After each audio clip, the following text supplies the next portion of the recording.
This is WVUA News with special championship week coverage from Alabama's home team.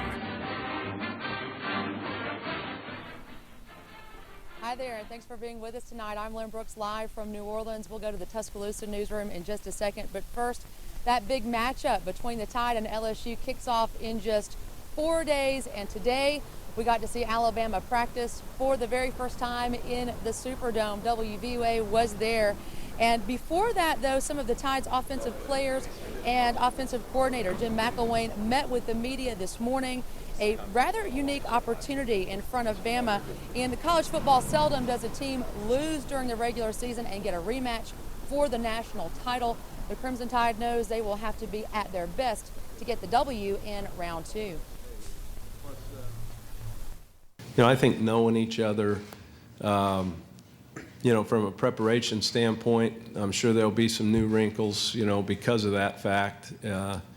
Yet, we're just really excited to be here. The first time we played in this game, I said it was the most physical game I'd ever played in, and I believe that. I think that's why it's such a cool opportunity to get to do it again, just because, it's really not a secret. We know what we're going to do and what they're going to do. It's going to come down to who wins in the trenches.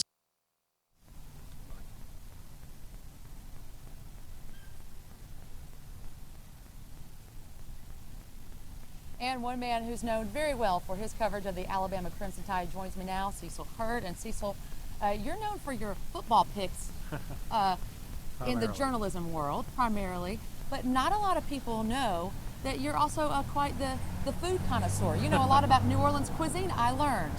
I have been coming down here a long time. I've known a lot of people who lived here and had a chance to go out. And this is one of the 3 great food cities in America: New York, New Orleans, and San Francisco, and people should really take advantage. Obviously, you can go other places, Miami, Atlanta, etc., but New Orleans is unique.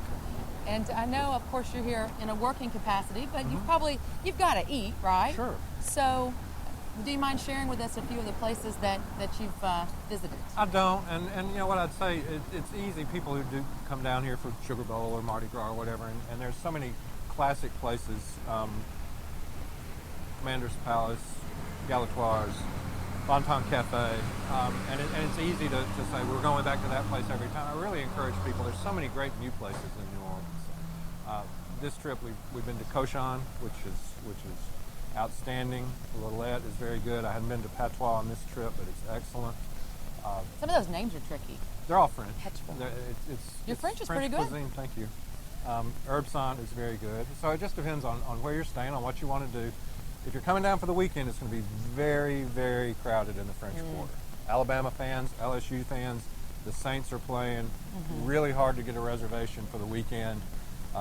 There are some great little places that you can pop in, but if you hadn't made your plans yet, you better make them in a hurry.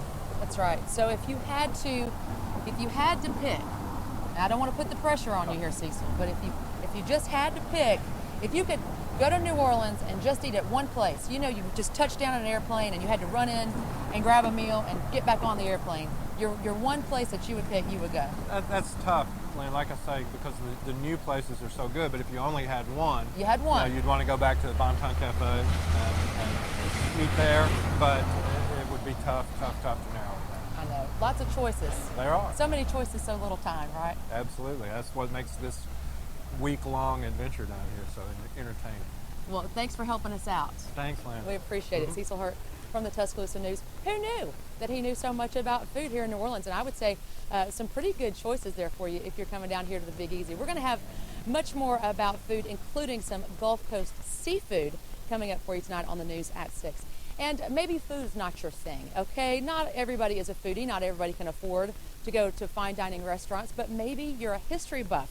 There is a great museum here in the city of New Orleans focused solely on World War II, and our own WVUA's Matt McCoy went there today. Here's his story. It opened its doors in 2000, and in just 12 short years, it went from being the D-Day Museum to being appointed by Congress to being the National World War II Museum. It has features for 40s entertainment, 40s food, and in this building, Louisiana Memorial Pavilion, it has vehicles used in D-Day and World War II, including the boats used in Normandy. And this thing right here, a C-47, which they got, believe it or not, off eBay. And the story about getting it in, that's just as unique. An oil man bought it for $300,000, and the plane flew into the lakefront.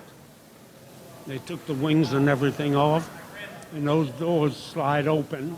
They brought it and put it up there and put the wings back. Museum officials say there's actually more planes here in this building, but they're actually being used for the new G.I. Joe movie shot here in Louisiana. Reporting from New Orleans, Matt McCoy, WVUA News. We're going to bring you a lot more fun from right here live in New Orleans coming up later on WVUA News at 5. But for now, we're going to go to Victoria Sheehan back in Tuscaloosa. All right, thanks, Lynn. And tonight in your home team Crime Watch, a Tuscaloosa man is arrested in connection with an abortion clinic fire.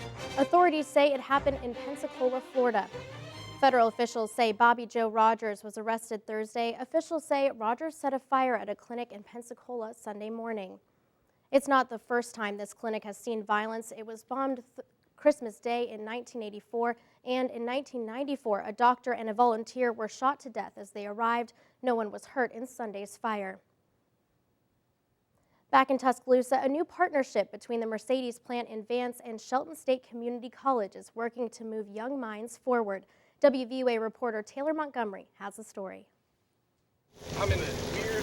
A select group of 40 Shelton State students gathered at the Mercedes-Benz plant to be part of a new beginning. It's a training program that will, working together, will prepare their really next generation of workers as they launch into some additional projects. The students in the new program will have the opportunity to maintain automotive robots. Oh, well, basically the job security. That's the number one thing that interests me in the program. Basically, they're given the top 70% of the class are actually going to have a chance to go into production here at Mercedes. I'm totally in charge of, whether I'm in that top 70% or not. The program includes men and women. That was one of the things that kind of drew me to it, because I thought it would be neat to be like maybe a pioneering girl coming along here and trying to, help out the community and, just show other people and show other women that you can actually do this. Here at the Mercedes-Benz production facility in Vance, the impact to the community and the world is significant. And with this new program at Shelton State Community College, officials there hope this program will be significant to students as well. Well, we build cars here for the entire world, so we ship our products here. We have high-tech machinery, I think one of the most complicated equipment you can find in the entire world here. So we need the best people and we need the best educated people. In Vance, Taylor Montgomery, WVUA News. The students will work from the Martin campus of Shelton State with some potential hands-on experience at the plant as well. Well, right now we're going to go back to New Orleans where Lynn Brooks joins us live.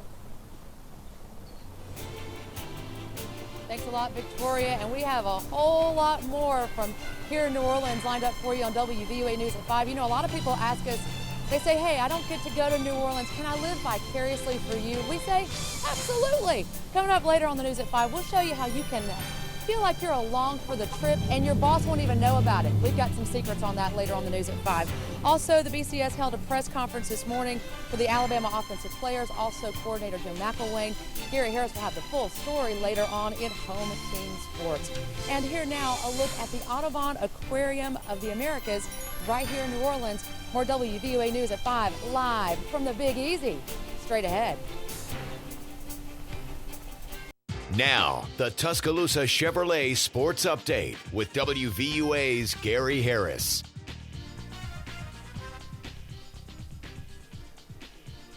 The Alabama football team practiced inside the Mercedes-Benz Superdome for the first time this afternoon.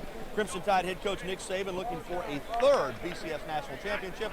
He's got one with LSU, one with Alabama, looking for the hat trick on Monday night. A.J. McCarron, the Crimson Tide quarterback, knows he has to play better than he did in the first matchup against LSU. The Tide is going to come out victorious.